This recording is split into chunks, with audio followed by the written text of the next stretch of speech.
Sabi nila masarap daw ang abal-abal at ito'y malinamnam, pero habang tinititigan ko, para bang pinagbabantaan ako at sinasabing, sige, subukan mo lang.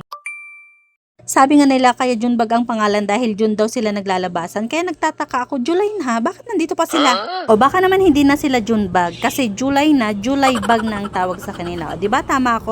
Okay, enough. Alam nyo ba kung hindi lang yung cravings ni Mr., hindi ko talaga bibilihin dahil napakamahal, 6 pesos lang naman ang isa niyan. 30 pieces nga ang binili namin at goodbye 180 na agad. At dahil nga si Mr. may cravings, dapat siya din ang mag-prepare. Aba, dapat lang. Hindi ko nga din kasi talaga alam kung paano i-prepare yan at iluto. Kaya naman siya din ang pinagluto ko, syempre. Hindi ko na nga naipakita dyan pero pinakuluan muna yan ni Mr. bago niya yun ginisa. Halo-haluin nga lang yan hanggang sa maging crispy. Ayan, nakakatakam na nga yung itsura niya at parang hindi na siya nakakatakot. Kapag nga ganyan na yung itsura niya na parang lumulobo na siya, ay sign na yan na malapit na nga siyang maging crispy.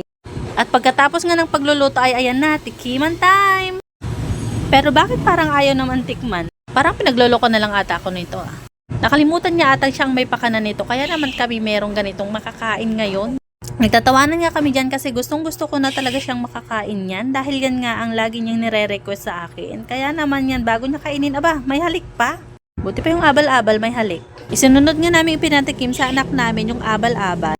At nung una nagda-doubt pa ako kung kakainin niya kasi talagang maselan yan sa pagkain, pero kinain niya naman. Sa totoo lang, hindi naman kasi talaga masama ang lasa niya. Masarap din talaga siya. Nagkakalayo yung lasa nila sa ararawan or kamaru, kung tawagin sa ibang lugar. Hindi ko nga alam kung ano yung nakita ng anak ko sa loob ng katawan ng abal-abal at biglang ayaw, pero parang gusto na naman ulit. Ay, maana ka talaga sa tatay mong bata ka. Binibigyan ko nga dito yung pamangkin ko, pero wala, dead ma, umalis na.